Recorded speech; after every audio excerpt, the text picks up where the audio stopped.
नमस्कार मित्रांनो, महा टीईटीचा अर्ज कसा भरायचा याच्या संदर्भात सविस्तर माहिती आज आपण या ठिकाणी पाहणार आहोत. तर चला तर मित्रांनो सुरुवात करूयात. आपल्या कम्प्युटरमध्ये कोणत्याही स्वरूपाचे ब्राउझर ओपन करा. ऍड्रेस बारवरती महा टीईटी असे नाव टाका आणि सर्च करा. सर्च केल्यानंतर महा टीईटी टॅब येईल. त्यामध्ये बघा उमेदवाराची नवीन नोंदणी. आपण आतापर्यंत अर्ज भरलेला नसेल कशी करायची हे आपण अगोदरच्या व्हिडिओमध्ये बघितलेलाच आहे. तो व्हिडिओ आपण डिस्क्रिप्शन पाहू शकता. त्यानंतर युजर नेम आणि पासवर्ड मला प्राप्त झाला होता. तो युजर नेम आणि पासवर्ड या ठिकाणी मी टाकण्यासाठी उमेदवाराची लॉग इन वरती जात आहे. या ठिकाणी मी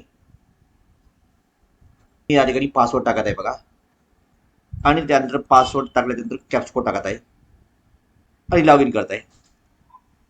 हे बघा लॉग इन केल्यानंतर या ठिकाणी मुखपृष्ठ अर्जावरील माहिती भरा, परीक्षा फी भरा, अर्ज डाउनलोड करा, तक्रार नोंदवा अशा स्वरूपाच्या टॅब आहेत.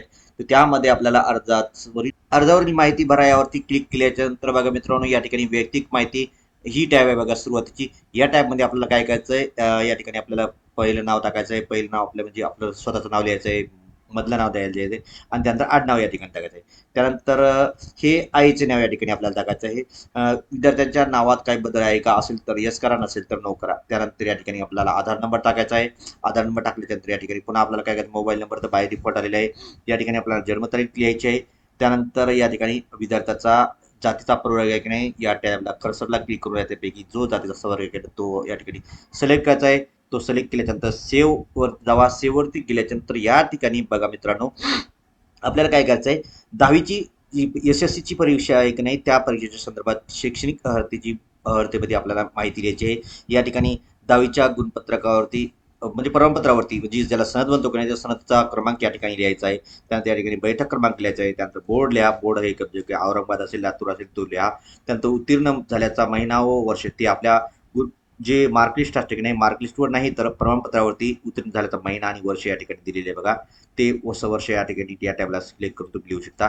त्यानंतर कितीपैकी गुण होते 750 पैकी, जेवढे 750 पैकी सुद्धा 350 गुण असतील तर 350 गुण या ठिकाणी तुम्ही लिहू शकता. त्यानंतर 12वी जर तुम्ही जी परीक्षा दिली असेल तर 12वीच्या टॅबवरती या टॅबवरती क्लिक करायचं आहे. याही ठिकाणी त्याचा प्रमाणपत्राचा क्रमांक लिहायचा आहे, बैठक क्रमांक लिहायचा आहे, बोर्ड लिहायचं आहे, उत्तीर्ण झाल्याचा महिना आणि वर्ष हे त्या 12वीच्या सनदवरती प्रमाणपत्रावरती आपल्याला पाहायला भेटेल. त्या ठिकाणी गुण पण या ठिकाणी आपल्याला लिहायचे.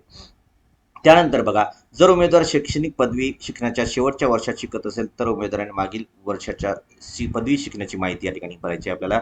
त्यानंतर या ठिकाणी पदवीच्या संदर्भात माहिती दिली. पदवी म्हणजे बी ए वगैरे, बी ए, BSc किंवा एम कॉम, बी कॉम असेल तर त्याला या टॅबला क्लिक करायचं आहे. या टॅबला क्लिक करायचं या ठिकाणी BA जर झाले असेल तर BA, बी कॉम झालं असेल तर BCom, BSc झालं असेल BSc आणि इंटिग्रेटेड कोर्स झाला असेल तर इंटिग्रेटेड कोर्स सिलेक्ट करायचा. या ठिकाणी BA सिलेक्ट करत आहे. त्यानंतर निकाल या ठिकाणी मी पास झालेला आहे तो लिहित आहे आणि त्या ठिकाणी मी YCMOU नाशिक करत आहे. त्या ठिकाणी गुण मला किती भेटले होते तर मला 744 गुण भेटले होते. 1200 फर्स्ट इयर आणि सेकंड इयरचे एकूण 1200 गुण होते. तर ते करत आहे. त्यानंतर पदव्युत्तर पदवी माहिती या ठिकाणी म्हणजे जर तुमचं समजा MA झालं असेल किंवा MCOM झालं असेल, MSc झालं असेल तर यावरती क्लिक करा. या ठिकाणी मी MA झालेलं आहे आणि त्यानंतर तेही कुठून झाले तर MYC यशवंतराव चव्हाण सेंटरमधून झालेलं आहे. त्यानंतर 538 गुण होते मला. ते किती 1200 पैकी असे गुण होते ते मी या ठिकाणी सिलेक्ट करून हे करताय. त्यानंतर व्यावसायिक शैक्षणिक अर्हता ही अगोदरची जी माहिती भरली का नाही ते आपण शैक्षणिक अर्हता भरली. या ठिकाणी आपल्याला व्यावसायिक शैक्षणिक अर्हता या ठिकाणी भरायचं आहे. त्या टॅबवरती क्लिक करा. या टॅबवरती क्लिक केल्याच्यानंतर या ठिकाणी पदवीचे नाव लिहायचे. पदवीचे नाव या ठिकाणी मी DED माहिती या ठिकाणी लिहिते. DED माहिती लिहून त्या निकाल या ठिकाणी मी पास म्हणून लिहित आहे. पास म्हणून पदवी आहे का नाही पदवी मी MSc पदवीचे बोर्ड किंवा विद्यापीठाचे नाव या ठिकाणी MSc पुणे मी लिहित आहे. त्यानंतर उत्तीर्ण झाल्याचा महिना आणि वर्ष उत्तीर्ण झालेला महिना आहे 2007 आहे. 2007 फेब्रुवारी तर या ठिकाणी ही फेब्रुवारी हा सिलेक्ट करा महिना आणि महिना सिलेक्ट केल्यानंतर मिळालेले मार्क किती आहेत तर मला 890 गुण आहेत आणि किती पैकी येतं 1200 पैकी गुण या ठिकाणी मी सिलेक्ट करत आहे. टक्केवारी या ठिकाणी टाका. टक्केवारी टाकल्यानंतर या ठिकाणी पर्सेंटाईल ग्रेड टाका. त्याचा ग्रेड टाकल्यानंतर या ठिकाणी प्रमाणपत्राचा क्रमांक जो की प्रमाणपत्र म्हणजे की सनद आहे सनदचा क्रमांक या ठिकाणी आपल्याला लिहायचा आहे. या ठिकाणी मी प्रमाणपत्राचा क्रमांक लिहित आहे. त्यानंतर व्यावसायिक पदवी 6वी ते 8वी साठी जे BEd वगैरे पूर्ण केले असेल त्याचा नंबर आपल्याला लिहायचा आहे. तो या ठिकाणी मी लिहित आहे. या ठिकाणी BEd सिलेक्ट करत आहे. त्यानंतर निकाल या ठिकाणी पास म्हणून लिहित आहे.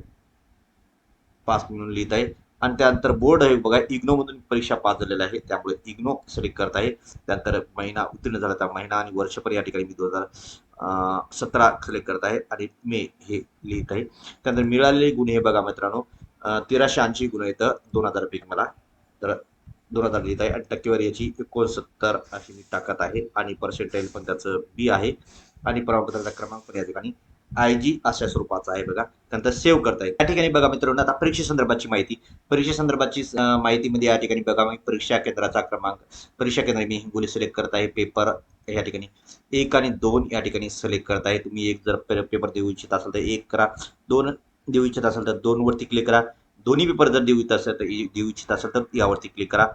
पर्यायी विषय म्हणून या ठिकाणी तुम्ही जर समजा सायन्सचे स्टुडंट्स असाल, सायन्स जर तुम्ही BA जर तुमचं सायन्स म्हणून झालेलं असेल तर या ठिकाणी BSc जर झाले असेल तर मॅथ आणि सायन्स सिलेक्ट करा आणि BA जर झाले असेल तर सोशल सायन्स या ठिकाणी सिलेक्ट करा. या ठिकाणी परीक्षेचं माध्यम मी या ठिकाणी मराठी घेत आहे. तुम्ही या ठिकाणी परीक्षेचे माध्यम फर्स्ट म्हणून यापैकी कोणतेही एक माध्यम तुम्ही या ठिकाणी सिलेक्ट करू शकता. त्यानंतर उमेदवार महाराष्ट्र राज्याचा रहिवासी आहे का, या ठिकाणी मी यस केलेलं आहे. त्यानंतर बघा भाषा, परीक्षेचे माध्यम या ठिकाणी मराठी, त्यानंतर या ठिकाणी शासन पत्र 15 ऑक्टोबर 2013 अन्वये 1 व 2 मधील भाषा 1 व 2 यांची निवड करावी. या ठिकाणी मी एक भाषा म्हणून एक मराठी घेत आहे. ही बाय ठिकाणी या ठिकाणी घेतलेली असल्यामुळे या ठिकाणी बाय डिफॉल्ट मराठी आलेले आहे. सेकंड लँग्वेज मी इंग्रजी या ठिकाणी सिलेक्ट करा आहे, सिलेक्ट केलेले आहे. उमेदवाराचं दिव्यांग आहे का तर नो म्हणून केलेले आहे आणि पुन्हा माझी आजी सैनिकाचा पर्याय काय नो केलेला आहे. त्यानंतर पुन्हा माझी आपण शहीद सैनिकाच्या पत्नी किंवा त्याची कुटुंबियात तर असाल तर यस करा, नो असेल तर नो करा. नो केल्यानंतर या ठिकाणी बघा उमेदवाराचा जुळा भाऊ किंवा बहीण आहे का तर या ठिकाणी नो मी सिलेक्ट केलेलं आहे. उमेदवार सध्या शिक्षण पदावर कार्यरत आहे काय असेल तर यस करा, नसेल तर नो करा. आणि कुठे आहे तर त्या ठिकाणी व्यवस्थापनाचा प्रकार या ठिकाणी क्लिक करून आपल्याला सिलेक्ट करायचा आहे. या ठिकाणी मी जिल्हा परिषद सिलेक्ट केलेला आहे. त्यानंतर या संस्थेचा प्रकार अनुदानित आहे का, खाजगी अनुदानित आहे का तो या ठिकाणी सिलेक्ट करा, मी अनुदानित सिलेक्ट करत आहे. त्यानंतर आपल्याला या ठिकाणी काय करायचं आहे, ओळखपत्राचा क्रमांक आपल्याला लिहायचा आहे. तो ओळखपत्राचा क्रमांक मी या ठिकाणी आधार नंबर टाकलेला आहे आणि पद पण या ठिकाणी प्राथमिक शिक्षक मी याची सिलेक्ट केलेलं आहे, सेव्ह केलेलं आहे. सेव्ह केल्याच्या नंतर बघा मित्रांनो, या ठिकाणी आपल्याला छायाचित्र म्हणजे की 17 ते 51 KB फोटो या ठिकाणी अपलोड करायचा आहे. त्यानंतर सिग्नेचर ती पण 17 ते 51 KB सिलेक्ट करायची आहे आणि ओळखीचा पुरावा म्हणून आपल्याला आधार कार्ड वगैरे किंवा अन्य कोणताही पुरावा आपण 17 पुराव्यापैकी एक पुरावा सिलेक्ट करू शकता. त्यानंतर स्वहस्ताक्षरातील प्रमाणपत्र म्हणजे की आपल्याला हे जे आहे की नाही, एवढी जी माहिती की नाही ही आपल्याला हस्ताक्षरात लिहायची आहे, खाली सही करायची आहे आणि त्याला वर नाव लिहायचं आहे बघा, स्वहस्ताक्षरातील प्रतिज्ञापत्र म्हणून. आणि ते आपल्याला काय करायचं आहे, या ठिकाणी अपलोड करायचं आहे आणि शो प्रिव्ह्यू क्लिक करायचं आहे. शो प्रिव्ह्यू करायच्यानंतर प्रत्येक माहिती प्रत्येक टॅब आपण करा, पुन्हा एकदा चेक करा.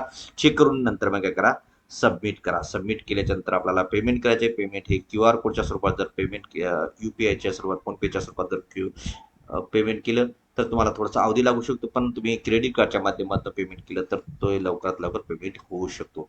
हे बघा मित्रांनो, या ठिकाणी फोटो फोटो जो की बघा 17 KB टू 17 KB ते 51 KB आणि त्याचा फॉर्मॅट आहे बघा JPG. त्यानंतर 17 पुन्हा सिग्नेचर या ठिकाणी, त्यानंतर ओळखीचा पुरावा या ठिकाणी, आधार कार्ड आहे, आधार कार्ड हे या ठिकाणी PDF स्वरूप या ठिकाणी अपलोड केलेलं आहे आणि प्रमाणपत्र हे प्रमाणपत्र आहे की मी या ठिकाणी लिहून तेवढे सही करून या ठिकाणी अपलोड केलेले. अपलोड केल्यानंतर या ठिकाणी चेकबॉक्सवरती क्लिक करायचं, त्यानंतर शो प्रिव्ह्यूवरती क्लिक करायचं. शो प्रिव्ह्यूवरती क्लिक केल्यानंतर ही सर्व काही माहिती या ठिकाणी हायलाईट झालेली आहे. त्यानंतर याच्यामध्ये कोणत्याही स्वरूपाचा बदल करायचा असेल तर बदल करू शकता. या ठिकाणी मी प्रोसीड टू पेमेंटवरती क्लिक करणार आहे. प्रोसीड टू पेमेंटवरती क्लिक केल्यानंतर या ठिकाणी अर्जावरील माहिती तपासा, परीक्षा शुल्क भरा, अशा स्वरूपाचं या टॅबला क्लिक करून मी पेमेंट करू शकतो. अशा स्वरूपाचं समजा मित्रांनो, या संदर्भात कोणत्याही स्वरूपाची शंका असेल तर आपण कॉमेंटमध्ये कॉमेंट देऊन नक्कीच कळवू शकता. धन्यवाद.